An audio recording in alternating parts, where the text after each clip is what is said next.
je vais vous dire un truc. Après nous avoir fait un show comme ça, ils ont intérêt à nous faire un putain de WrestleMania. Allez, intro.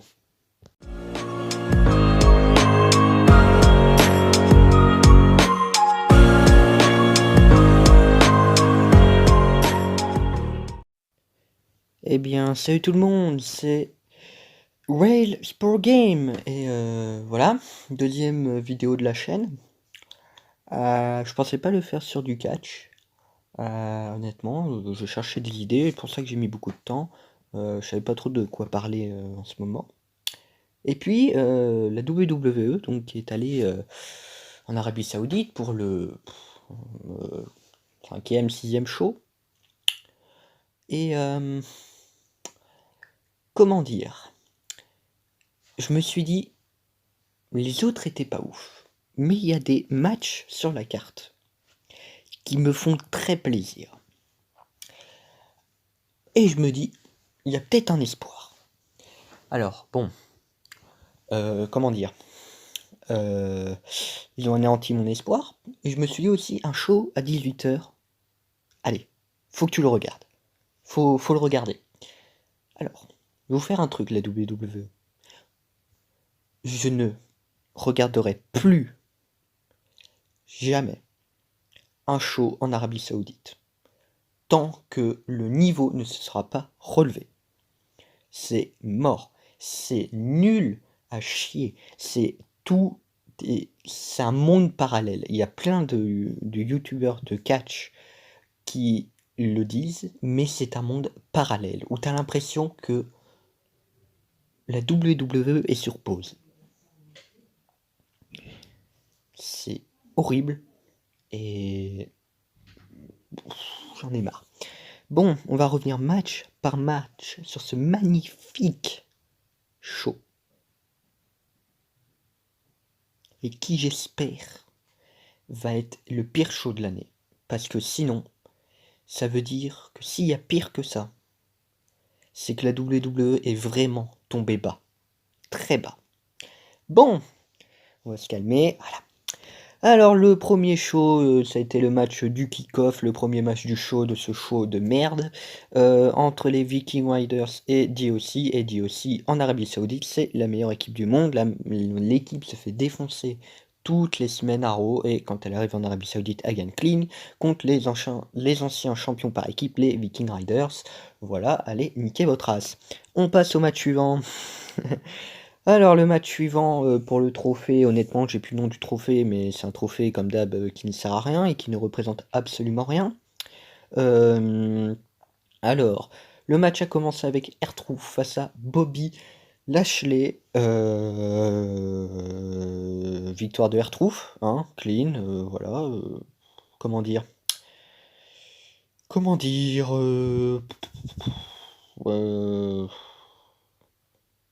J'en ai absolument rien à foutre.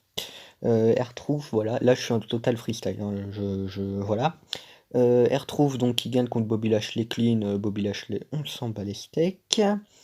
Après il a affronté Andrade Himekao, le champion des États-Unis, avec un coup de tête entre les deux.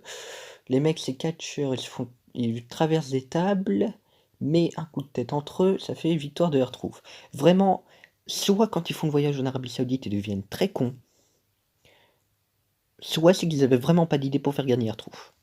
Après, Eric Rowan est arrivé. Eric Rowan avait mis donc sa cage sur l'escalier. R-Truth l'a poussé dans l'escalier, a fait tomber la cage. Il est pas content, il a pris l'escalier dans la tête de R-Truth. R-Truth a gagné. Oh, ce match, il est bon. AJ Styles arrive, AJ Styles il danse, AJ Styles se fout de la gueule de R-Truth, mais il gagne. Merci. Et là, on va se dire tout va bien se terminer. Mais la musique de Rey Mysterio, on voit DOC se faire défoncer Rey Mysterio. Et là, on a tous compris si vous avez vu les rumeurs. The Undertaker va arriver. Et, oh bah tiens, c'est qui est là, c'est Papy Taker. Oh putain, j'en ai marre, mais laissez-le en reposer en paix. Putain, sa phrase, laissez-le. Laissez-le, honnêtement. déjà, il aurait dû arrêter depuis WrestleMania 30, depuis sa défaite contre Brock Lesnar. Après la défaite contre Roman Reigns, il ne peut plus faire un match. Après, contre AJ Styles, je dis pas. Mais même, faut arrêter. Parce que là, s'ils le refont gagner, quoi, il revient encore l'année prochaine, l'année encore d'après, enfin, faut arrêter avec l'Undertaker et arrêter avec les légendes. Parce que, comme l'a dit, je vous invite à aller voir sa chaîne, il fait des reviews de shows et des previews aussi, c'est Linkoff, et il avait dit que voilà, les légendes, ça commence à en faire beaucoup trop, et qu'il joue sur la nostalgie, sauf qu'au bout d'un moment, il n'y en aura plus de nostalgie, et je peux vous dire que ça commence déjà à me péter les couilles. Voilà. Alors, donc, Undertaker arrive, un chokeslam, et il bat AJ Styles. Alors, comment te dire? Déjà, d'où il se rajoute au match, tranquille. De deux, s'il bat en un chokeslam AJ Styles. En plus, c'est même pas genre il le prend par derrière. Enfin, bon, prenez pas cette phrase à contresens. Mais il lui fait un chokeslam devant. Et il gagne en un chokeslam. AJ Styles, nul. Comment à WrestleMania, quand tu vas faire un chokeslam, tu vas dire bah ouais, mais pourquoi il se relève? Pourquoi en Arabie Saoudite? Putain. Et je peux vous dire, oh putain, mais c'est vraiment un univers parallèle. Enfin, c'est... Oh putain. Voilà, victoire de l'Undertaker. Je suis vraiment, vraiment vénère. C'est pour ça que cette review n'était pas prévue à la base, mais je pense que là, faut que je me défoule. Après, le meilleur match de la soirée pour moi, les SmackDown Tag Team Champion de New Day contre The Miz et John Morrison. Alors, sur le retour de John Morrison, je n'étais pas particulièrement fan de John Morrison, hein. Bon, voilà, j'aimais bien un peu son style, mais pas non plus hyper hype. Mais je suis quand même content de le revoir. Avec le Miz, je trouve que ça fait quand même une bonne chose. Après, voilà, ils ont gagné les titres. Donc John Morrison et The Miz gagnent les titres. Voilà, bon, je pensais vraiment qu'ils voulaient faire un truc avec les Usos, mais je pense que ça partira sur un triple threat à WrestleMania entre les deux équipes et les Usos en plus. Je pense que ça va se diriger vers là. Et voilà. Voilà. Voilà, voilà. Oui, je suis énervé. Donc voilà, un match vraiment correct et le seul bon match de la soirée. Voilà. Avec un autre, mais je reviendrai. Humberto Carrillo contre Angel Garzak, si je me trompe pas. Regardez l'Euro d'avant et vous avez le match, hein. Voilà.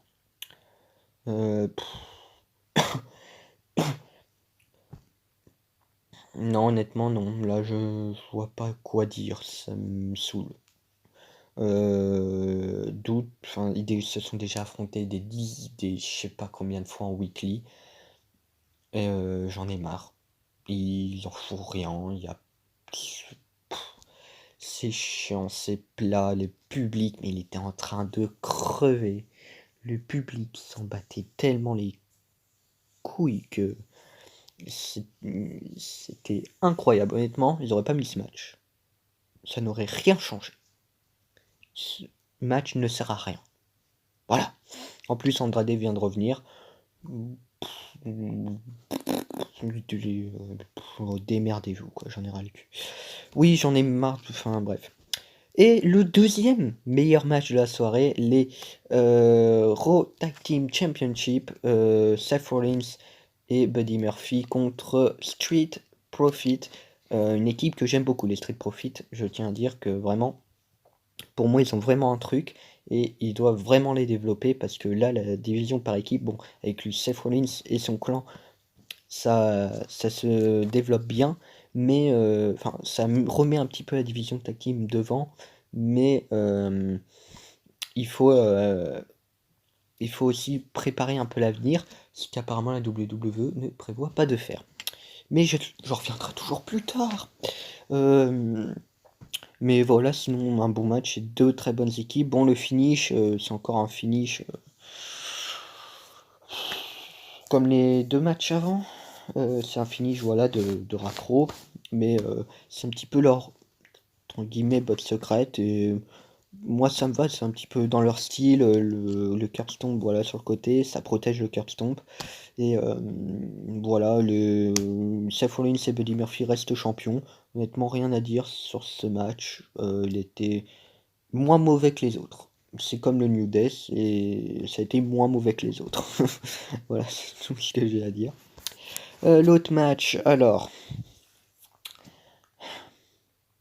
Mansour contre Dolph Ziggler. Alors, comment dire? Mansour, on ne le voit que en Arabie Saoudite. Je regarde les shows de NXT et je ne le vois jamais. Alors, euh, euh, alors, comment dire? Si vous faites venir une superstar, ok, voilà, c'est dans son pays, je peux comprendre. Mais s'il n'y a pas de développement, au bout d'un moment, ça va être vraiment très très relou. Vraiment très relou. Et j'ai l'impression qu'ils sont partis pour faire ça à chaque fois. Alors, comment dire? Et en plus, c'est contre des mid-carders, genre Dolph Ziggler, mais c'est même pas un match intéressant où il peut montrer.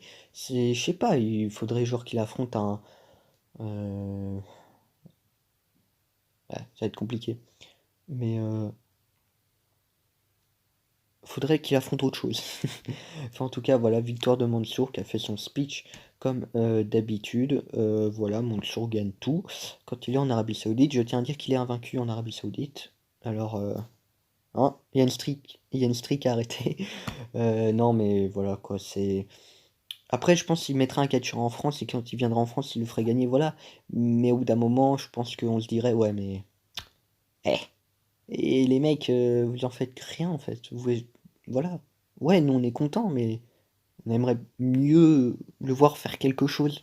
Enfin, moi, je préfère honnêtement voir un catcheur français avoir des rivalités et des trucs comme ça à WWE et que, bah, par exemple, qu'il soit pas là au show et tant pis, qu'il soit là au show et qu'on le voit nulle part en fait.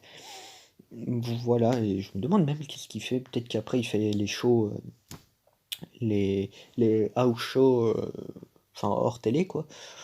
Je pense, dites-le moi en commentaire. Voilà, mais rien à dire quoi, c'est un match. Honnêtement, Mansour a un bon in-ring, mais c'est très très très relou. Là honnêtement, je sais même pas combien de minutes je suis. On y va en total freestyle. Le match pour le WWE Championship, Brock Lesnar contre Ricochet. Voilà ce que je me suis dit quand Ricochet a gagné. Il va se faire défoncer en 30 secondes. Et ben c'était le cas. Bon, après, honnêtement, Ricochet, c'est l'avenir. Je vois pas pourquoi est-ce qu'ils ont mis Ricochet, parce que ça le diminue. Après, si c'est pour lui créer un nouveau personnage, pourquoi pas? Parce que du mec qui se bat, on en a déjà 30 comme ça. Et il faudrait, voilà, que... Et en plus, c'est un putain de bon catcheur, voilà, qu'il améliore un peu son micro. Mais euh, il faut... Après, il faut développer ce mec et il faut qu'il devienne un visage, comme il a été chaque fois dans le circuit indépendant, il faut qu'il soit un visage. Et j'ai l'impression que la WWE mesure pas encore que bah, dans quelques années, les Goldberg, les Undertaker, tout ça, ça sera fini, tout simplement. Et que ben, faut une relève, faut voilà. Et que bah bientôt, la plupart des jeunes catcheurs se barreront parce qu'ils voudront avoir des matchs et pas se faire squasher en 30 secondes. Alors, j'aurais préféré honnêtement que ça soit un Bobby Lashley, comme Linkoff l'a dit, j'étais totalement d'accord avec lui. Euh, Pourquoi pas mettre Bobby Lashley qui lui réclame son match, enfin qui est venu pour ça, quoi. Je comprends pas. Mais bon, bah, en tout cas voilà. Ou alors c'est qu'on va plus voir Ricochet, il va disparaître dans les méandres et voilà. Enfin c'est la WWE, je comprends de moins en moins. J'ai l'impression que Vince McMahon doit laisser la WWE créer les histoires aux autres. Parce que, après, je peux comprendre qu'il veut mettre en avant certaines superstars, mais faut qu'il comprenne aussi que s'il veut que sa compagnie perdure, il faut d'autres superstars. Bref, en tout cas, bah, Brock Lesnar, après, ça le conforte en tant que champion, mais est-ce qu'il en avait vraiment besoin? Je ne pense pas. Hein, voilà, parce que lui, c'était quoi son dernier match compétitif? Ah, c'était les Survivor Series face à Rey Mysterio. Ouais. Et ben, en tout cas, je croise les doigts pour que Ricochet rebondisse, mais il faut lui créer un nouveau personnage. Soit tu le fais revenir après WrestleMania avec un nouveau personnage. Heal, hein, honnêtement, tentez le heal. Hein. Parce que en ce moment, les heals, quand même, ça fait cruellement défaut à la WWE. Parce que voilà. Enfin, en tout cas, j'en parlerai en fin de vidéo de tout ce que je vois là pour WrestleMania Eliminate. Enfin, vous allez voir. En tout cas, après l'autre match, Roman Reigns contre King Corbin dans un Steel Cage match. Même moi qui suis fan de Roman Reigns, j'en ai ras le cul. J'en ai marre de le voir affronter Baron Corbin. J'en ai marre. J'en ai vraiment marre. Et voilà quoi. Si bon, on a eu la confirmation pour SmackDown. Si vous ne l'avez pas vu, je suis désolé. Elle est finie cette rivalité et il était temps, mais d'un côté, Corbin est le deuxième top heel de SmackDown. Et ouais, je suis désolé parce que derrière The Fiend, il y a et ouais. Dites-moi qui y a derrière The Fiend. Il y a Baron Corbin. Putain. Waouh. Il faut vraiment qu'il cravache. En tout cas, voilà, donc victoire de Roman Reigns. Voilà, sans surprise, de toute façon, ça aurait dû déjà s'arrêter au Royal Rumble. Et voilà, un match pas ouf et une cage qui ne sert à rien. Aussi. Après, si, c'était un petit peu bien quand ils étaient en haut. Mais c'est tout. Non, le reste, c'était pas ouf. Non, c'était pas intéressant. Et en tout cas, le match féminin, donc le deuxième match féminin en Arabie Saoudite, Bayley qui défend son titre face à Naomi. Match aussi intéressant. Mais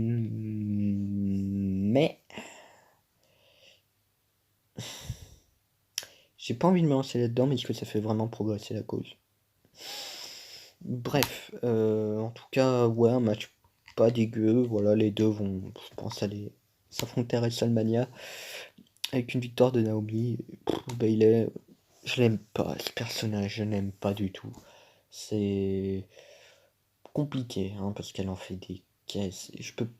J'en peux plus. De toute façon, la division féminine, ça me saoule. À part Arrow et à NXT. Mais SmackDown, j'en peux plus. Parce que tout simplement, il n'y a personne. Il y a Lacey Evans, mais non, j'aime pas. J'accroche pas. Je suis désolé, mais j'accroche pas. Naomi, Sasha Banks et Bayley. Ça fait quand même court, hein, la division féminine. Et on va passer, attention, à ce main event de folie. Alors, ce match résume toutes les erreurs de la WWE avec le Fiend. Le mec est invaincu. Le mec, tu le construis pour WrestleMania. Mais, attention, on le fait battre par un mec de 50 piges en 4 spears et un jackhammer. C'est quoi ce putain de bordel? C'était le mec vraiment invincible. Le mec où tu te dis, il faut aller le battre sur la plus grande scène du monde. Oh putain, ça me vénère. Ça me saoule vraiment au plus haut point. Donc voilà, Goldberg a gagné. Donc, qu'est-ce que Goldberg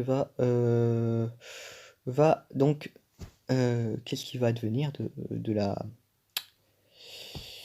Eh ben de la, de la suite, hein. On a eu déjà la confirmation à SmackDown que Goldberg affrontera Roman Reigns pour le Universal Champion, donc rien pour Elimination Chamber qui sera la semaine prochaine. Je ferai peut-être une preview, je ne sais pas, ça dépendra de mon temps. Voilà. The Fiend affrontera John Cena. Donc le Fiend s'en bat les couilles hein, d'avoir perdu son titre. J'espère vraiment qu'il gagnera contre John Cena parce que là, ce serait vraiment l'arrêt du Fiend.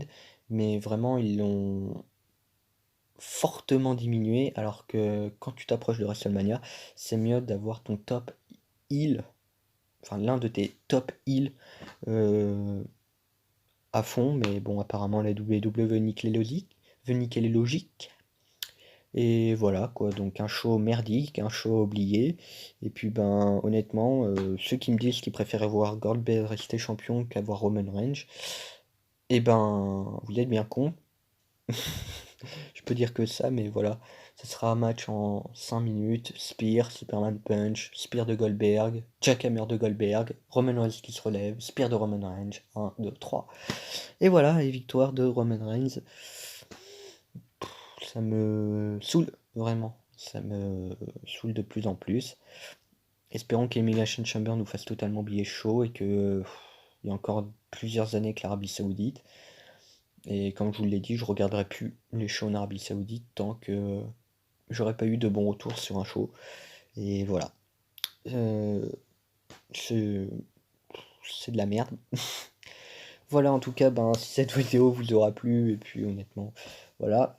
Je la fais comme ça sur le coup, hein. Bon, ça fait quoi, 48 heures qu'il a eu lieu le show quand je tourne cette vidéo. Donc bon, vous devrez la voir le lendemain, le dimanche. Voilà. C'était un show bien merdique. Et on espère qu'on n'en verra plus des comme ça. Enfin, si, les prochains en Arabie Saoudite, mais hors Arabie Saoudite. Puis ben voilà, moi je vous dire tchuss, abonnez-vous à la chaîne, mettez un pouce bleu. D'autres vidéos vont arriver, ne vous inquiétez pas, par rapport à la NBA, au foot, enfin NBA surtout. Foot, ça sera plus concentré sur l'OM et la Ligue des Champions. Mais voilà. Et puis ben, moi, je vous dis tchuss. Et aussi lâchez le pouce bleu.